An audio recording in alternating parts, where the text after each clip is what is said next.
Welcome back to Monitors Unboxed. Yep, you guessed it, it's time for another OLED monitor review. In fact, another QD OLED monitor review with our look at the Samsung Odyssey OLED G8. This will end up being the fourth QD OLED ultra-wide we've looked at so far after the two Alienware models and the newly released variant from MSI, so plenty of interesting comparison data to get to in this review, plus a few unusual findings. The OLED G8 uses the same panel as the other 34-inch 3440 by 1440 QD OLEDs that we've reviewed so far, so don't go expecting any drastic differences in specifications. The G8 offers the same 175Hz maximum refresh rate as the AW3423DW and MSI 342C, as well as other top specs like a rated 0.03 millisecond response time, 99% DCI-P3 coverage, and adaptive sync support. Samsung don't claim a 1000 nit peak brightness rating here, though this is a known performance characteristic of this QD OLED panel, so we'll see how bright the G8 gets later. This Samsung variant is also the most expensive of the QD OLED ultrawides released so far, priced at $1,500 US or $2,000 here in Australia. That's $200 more than the Alienware AW3423DW and $400 more than the DWF and MSI variants, so Samsung would want to have some killer features and performance here to justify this price tag. We bought this monitor to review, made possible by the support we received from our Patreon and Floatplane members, so thanks to everyone that gets involved there. The G8 gets off to a great start when assessing the design, something I recently criticised on the rather ugly MSI 342C. This monitor is the complete opposite really, it's the smallest, thinnest and sleekest looking QD OLED yet. The panel itself is integrated really nicely into the front with just a very small bottom bezel strip, and the stand, which uses a combination of metal and plastic, looks great, is very sturdy and doesn't take up a ton of desk space. What impressed me the most was the minimalistic design and slim construction. While I do really like the design of the Alienwares, the OLED G8 looks more modern and really harnesses the thinness of the OLED panel. The rear uses a combination of silver metal and plastic which match up reasonably well despite being different materials. It's also the quietest of these monitors yet, either featuring no fan or a fan so silent it's irrelevant. There are a couple of downsides to this design though. One is that the bottom bezel looks like it has some sort of protective film applied, like how a lot of glossy parts come with a removable plastic film to protect it during shipping. However, when I tried to remove it, it became apparent that it probably shouldn't be removed, so don't make the same mistake I did there. The stand also only supports height and tilt adjustment with no swivel support, although VESA mounting is supported.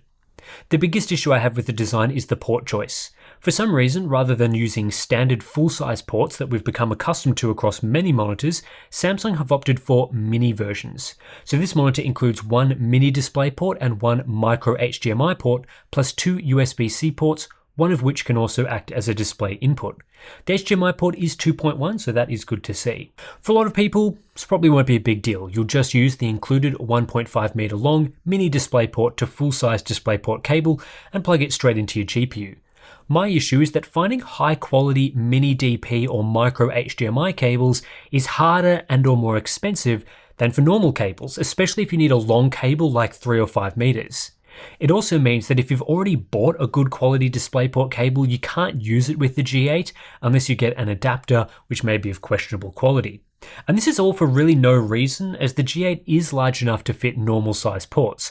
Sure, include the small versions too if you want to give buyers the option of a sleek, thin cable look, but for a PC monitor, full-size ports are the primary way to go. The most interesting and unique aspect of this monitor is that it features full smart functionality, similar to a smart TV. Unlike the vast majority of gaming monitors that just act like a dumb display with inputs, the OLED G8 is internet connected and can run various apps like Netflix, YouTube and Disney+, plus it supports other features enabled by the chip's processing capabilities. This is unusual to see as the primary use case for a display like this is gaming, especially PC gaming, where the input device itself, like a PC or game console, can run these sorts of apps perfectly fine and often with faster, easier input access than the included remote. I don't think it's a bad thing to have integrated app support, but I suspect a large chunk of buyers won't find this useful. What might have made app support more useful is if it enabled advanced HDR format playback like Dolby Vision, which isn't accessible through PC, but the G8 doesn't support Dolby Vision. However, the benefits of a more advanced OSD is that there's a much more extensive range of settings with fewer restrictions. It supports firmware updates over the internet, it supports Bluetooth functionality like Bluetooth speakers, and it's smooth to use. Certainly the level of software features is far ahead of its competitors, and if you specifically wanted things like native app support, there is no other QD-OLED ultrawide that offers this. As the G8 OLED uses the same panel as other 34-inch QD OLEDs, those that have watched other reviews will be very familiar with some of the issues surrounding the coding and subpixel structure of this QD OLED. If you were hoping that the Samsung variant would be better at handling reflections or cut down a bit on ambient light reflectivity, this is not the case. It looks fundamentally identical to the Alienware and MSI models. If you're not familiar with coding, here is a quick summary. The QD OLED panel's coding is glossy and lacks a polarizer, so it can reflect quite a bit of ambient light depending on the conditions. In a standard indoor viewing environment with artificial light or in a sunlit room, blacks can appear grey or raised due to some of this light being reflected off the panel. This is unlike a glossy LG OLED, which appears much blacker even with ambient light in the room. This ambient reflectivity is exacerbated when there's more light in front of the panel, but isn't as problematic when lighting is only behind the display, and it's a non-issue in dimly lit or dark rooms. This can hamper the deep, rich OLED experience in some viewing conditions. OLEDs are famous for their black levels, but with this monitor you'll need to have an optimized setup to get the most out of it. It's really hard to say whether this will be an issue for you, as it can be a case-by-case basis. Personally, I do find it annoying and one of the larger issues with these first-generation QD OLED panels, but if you primarily game at night, it's not anywhere near as much of a concern. At the very least, it's something to be aware of. As for the subpixel structure, it's not ideal for desktop productivity use. The QD OLED panel uses a triangle RGB layout instead of the traditional RGB stripe, which can cause fringing on some high contrast edges such as text. This is not easily fixable with software corrections. Some people don't notice this issue, but others, including myself, found it reasonably obvious, especially next to a normal LCD. This reduces the crispness and clarity of text in some situations, but is a complete non-issue for content consumption like gaming or watching videos. OLEDs generally aren't great monitors for desktop usage, productivity apps and web browsing anyway, because they are susceptible to permanent burn-in, so the subpixel issue won't be of huge concern if you are using this monitor as intended for content consumption. But if you do plan on using it for productivity work, you'll not only have to factor in the risk of burn-in into your buying decision, but the suboptimal subpixel layout as well. As for burn-in warranty, Samsung are not making any specific claims about burn-in coverage, and their warranty policy varies between countries. This is a significant weakness, as their main competitors offer 3-year warranties that include burn-in coverage. I think this is pretty disappointing given the OLED G8 is also the most expensive of these displays released so far. You'd think that at a premium price of $1,500 US, you'd be getting premium warranty support, but that's not the case. In terms of response time performance, it's no surprise to see this QD OLED panel offering lightning fast speeds similar to other QD OLEDs we've tested. At its maximum 175Hz refresh rate, we're seeing a 0.3 millisecond average response, which is extremely fast, and that leads to very clear motion for this sort of refresh rate. With no noticeable inverse ghosting, the OLED G8 is as good as the AW3423DW for motion clarity, and far superior to any LCD at the same refresh rate. Cumulative deviation is astonishingly low at just 44. The best part of how OLEDs function is that performance is basically identical at all refresh rates. This means whether we're testing at 175 or 60Hz, we're still seeing about a 0.3 millisecond response time average. LCDs typically get slower as the refresh rate decreases, but this isn't the case here. So the G8 OLED offers a single overdrive mode experience, without any overdrive settings of course, as they aren't required for an OLED. There is no difference in response time performance between the OLED G8 and other OLED monitors. The only difference for motion clarity at the maximum refresh rate is the max refresh itself. The OLED G8 has a good 175Hz refresh rate, so it will be clearer than something like the LG C2 at 120Hz, but it's only a negligible difference versus the AW3423DWF at 165Hz. However, the 240Hz monitors in this chart, such as the Corsair Xeneon Flex and LG 27GR95QE, do have superior clarity as there's less sample and hold motion blur at higher refresh rates like 240Hz. Where the big difference lies is between OLED and LCD. The OLED G8 is much faster than the fastest LCD I've tested, allowing a 175Hz OLED to deliver a similar experience to a 240Hz LCD in terms of overall motion clarity. This is a big win for OLED, and it only gets better when looking at average performance. While LCDs do get a bit slower at lower refresh rates, OLEDs don't, so the gap between OLED and LCD grows. Here the G8 is around 10 times faster than some of the highest end LCDs on the market today.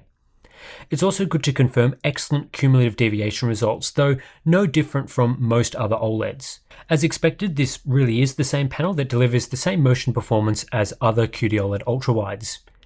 Input lag is excellent. The 3 non-G-Sync QD-OLEDs I've tested all have roughly the same input lag at 175Hz, meaning that even with a different and more powerful processor that does more things, the OLED G8 is just as responsive to use in the game mode as the Alienware DWF and MSI 342C models. The G8 is a really fast product to use, whereas the one monitor that lags behind is the Alienware DW model. There's also no difference between SDR and HDR input latency. Power consumption is similar to other QD-OLEDs that I've tested, coming in around 100 watts for a full screen white 200 nit image. However, this is a kind of worst case scenario for OLEDs, so while power consumption can top out around 125 watts for HDR content, typical usage is a lot lower. For example, watching the opening of this video at 200 nits full screen used around 50 watts of power. For color performance, the OLED G8 is a wide gamut monitor with quite high color space coverage. We get 99.4% coverage of DCI-P3 plus 97.1% coverage of Adobe RGB, which is good, though this isn't really a product suitable for color-critical productivity work. In total, we get 80.6% coverage of Rec 2020, which is among the widest gamuts I've tested, though similar to other QD OLEDs. This provides a nice range of colors that can be used while HDR gaming. The G8 is the best of the 4 QD OLEDs in terms of color accuracy and color performance capabilities.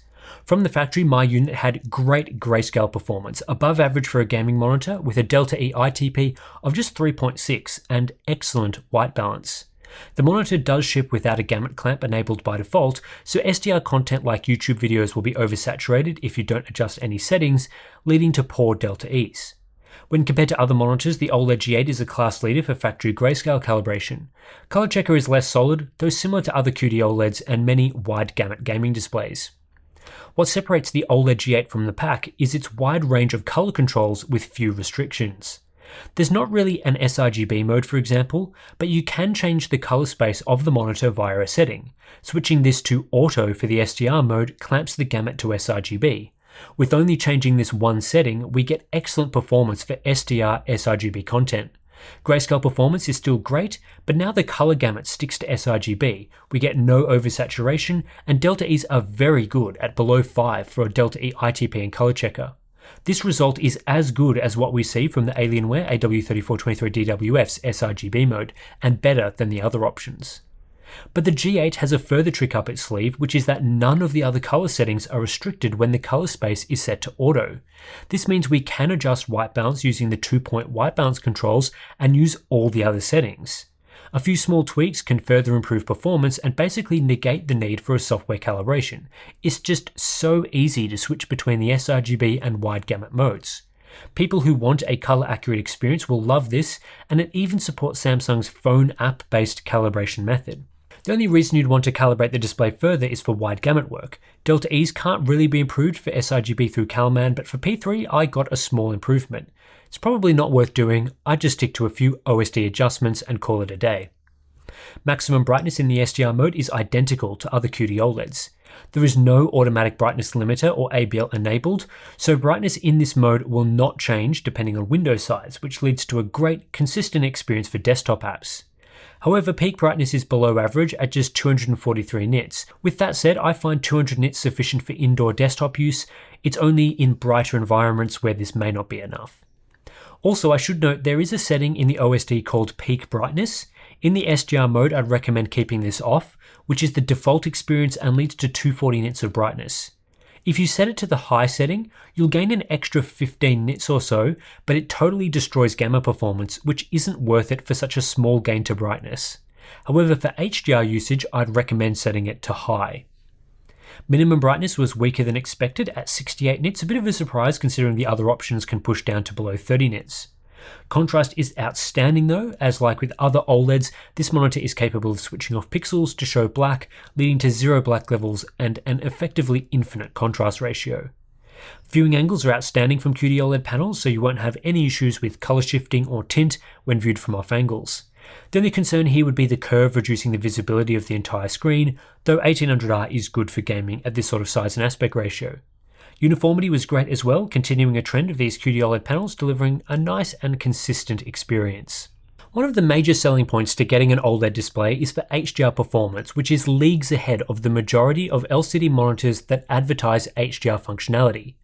Unlike those LCDs, OLEDs have true HDR hardware capabilities, which leads to a night and day difference in terms of real-world HDR image quality.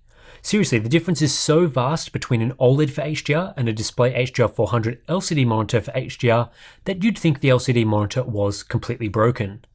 The main advantage OLEDs have is that they are self-lit. This means each pixel can individually illuminate itself for perfect HDR image quality. LCDs have to rely on a backlight to function, and most true HDR LCDs then use dimming zones to achieve the high levels of contrast required for HDR. Even good full-array locally dimmed LCDs don't look as stunning as the effective 5 million zones the OLED G8 provides. The advantage this has for image quality does vary depending on the content, but OLEDs simply do not suffer from blooming or haloing around bright objects, which you can experience on a mini LED LCD, especially if the zone count is insufficient. Now, there are good HDR LCDs out there, but even the best struggle with fine HDR details like star fields or Christmas lights, and the worst panels with only a few zones look downright terrible. No such issues with an OLED panel like this, which looks brilliant in all conditions. OLEDs also have a big advantage over LCDs for black levels and contrast in general. In the most difficult scenarios, a good LCD may top out with a contrast ratio around 20,000 to 1, which is definitely very good, but the OLED has an easy one-up with an effective infinite contrast ratio and true zero-level blacks. The big strength of OLED is therefore in darker scenes with lots of shadow detail, where OLEDs can get astonishingly dark when viewed in a dimly lit room. The trade-off, as always, is brightness. The OLED G8 has effectively identical brightness to other QD-OLED monitors, but this isn't especially bright. Full screen brightness tops out at just 250 nits, roughly the same as the SDR mode, while 10% window brightness is just 450 nits or so, lower than most other display technologies. It's really only for smaller elements that this QD OLED panel is capable of hitting high levels of brightness. For example, we get 750 nits at a 5% size and 970 nits at a 2% size. This definitely gives the G8 the capabilities to show dazzling bright highlights, but if large portions of the screen are bright, then this monitor isn't especially bright relative to others. It's no surprise then to see mixed real-world scene brightness results. When viewing our YouTube video sample, the G8 was very weak at just 316 nits, which was around 100 nits lower than the best QD OLED I've tested. However, in our movie sample, the G8 was great, hitting 848 nits, the brightest result recorded yet and similar to the AW3423DW. For gaming, I was also able to hit around 1000 nits, confirming that this screen is capable of 1000 nits while gaming. However, and this is a huge caveat to this monitor, all of the testing seen so far is only valid for those gaming on an Nvidia GPU, an input device that doesn't use the FreeSync Premium Pro pipeline. If you saw a recent video on the AW3423DWS firmware update, I discovered that monitor had different HDR performance whether you were using it on an AMD or Nvidia GPU. This is also the case for the OLED G8 to a more substantial degree.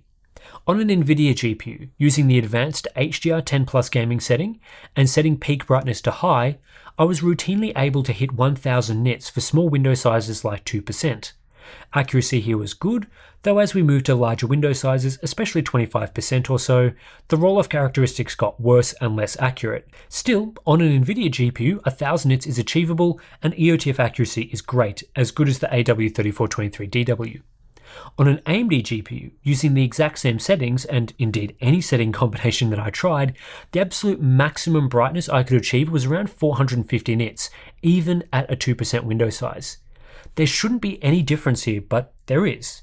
On AMD GPUs, the game HDR setting is grayed out, whereas on Nvidia that option is available, but when actually testing Nvidia performance, I did not enable that setting and found it to reduce accuracy.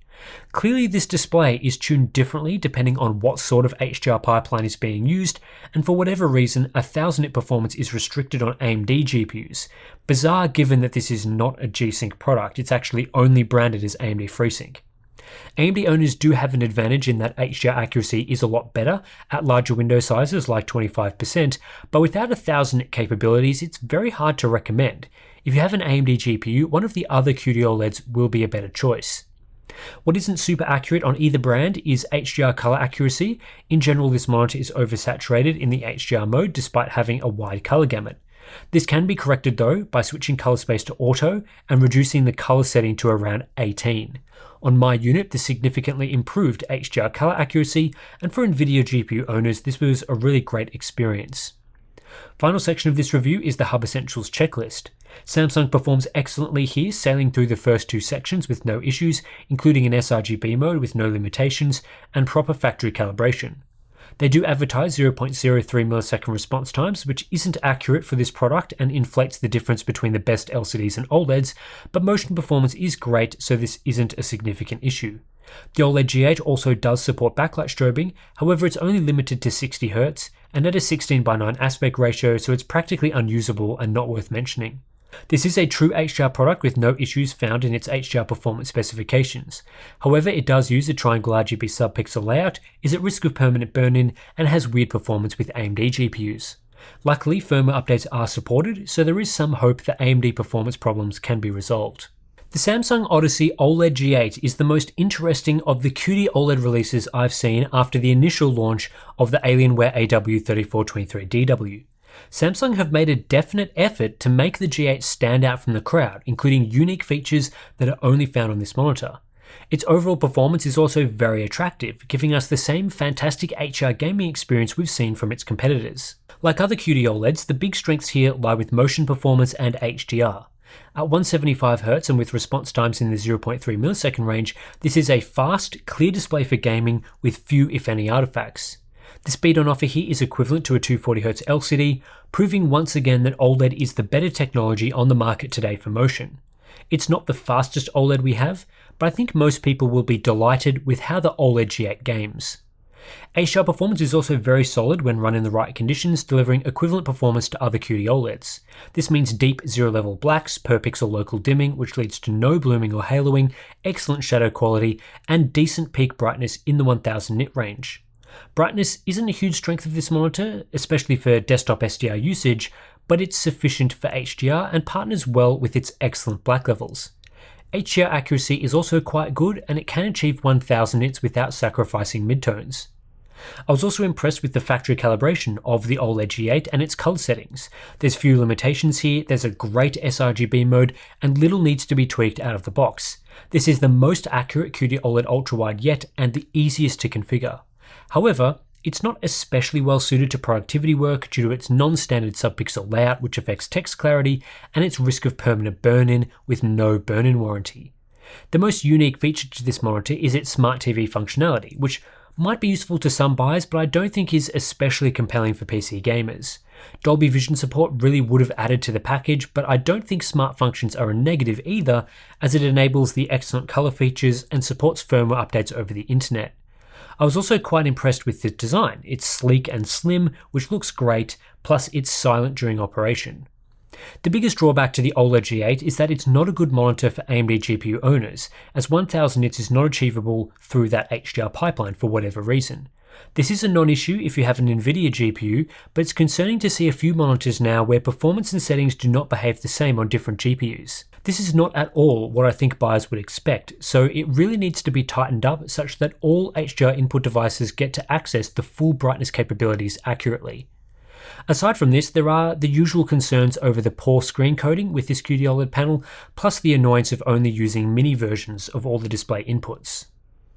The biggest question mark after all this testing and analysis is whether this monitor is worth $1,500 US, $200 more than the AW3423DW, and $400 more than the AW3423DWF and MSI 342C. That's a hefty premium, especially compared to the cheaper models. We're faced with spending 27% more on the Samsung variant, and at this price, Samsung doesn't even give a firm guarantee that burn-in is covered under warranty. A premium of that size, I feel, is hard to justify, as the fundamental aspects to its performance are similar to other QD OLEDs. It's the same panel after all. But I definitely feel that a smaller premium could be justified, as this Samsung monitor has unique features and class-leading performance in some areas, like its excellent accuracy, smart TV stuff, great design, low input lag, and silent operation. Depending on what you're after, a number of these features may be worth paying extra for. Personally, the accuracy, firmware updates, and no fan noise make this highly appealing over the AW3423DW in a head-to-head battle. but the most I could justify spending is probably around $1,300 US, so you might want to wait for a sale before jumping on this one. Anyway, that's it for our review of the Samsung Odyssey OLED G8. I hope you appreciate this content and all of our testing of the latest OLED monitors. I'm sure there'll be more for us to test soon, and of course other display formats as well. It's not everything OLED these days. LCDs do still exist and for some people are worth buying. So yeah, if you do want to support our independent testing and allow us to buy monitors like this for future reviews and things like that, as well as gain access to some cool benefits like our Discord community, ICC profiles, and monthly live streams, then please do consider supporting us through Patreon or Float Plane. Links to those are in the description below. Anyway, thanks for watching, and I'll catch you in the next one.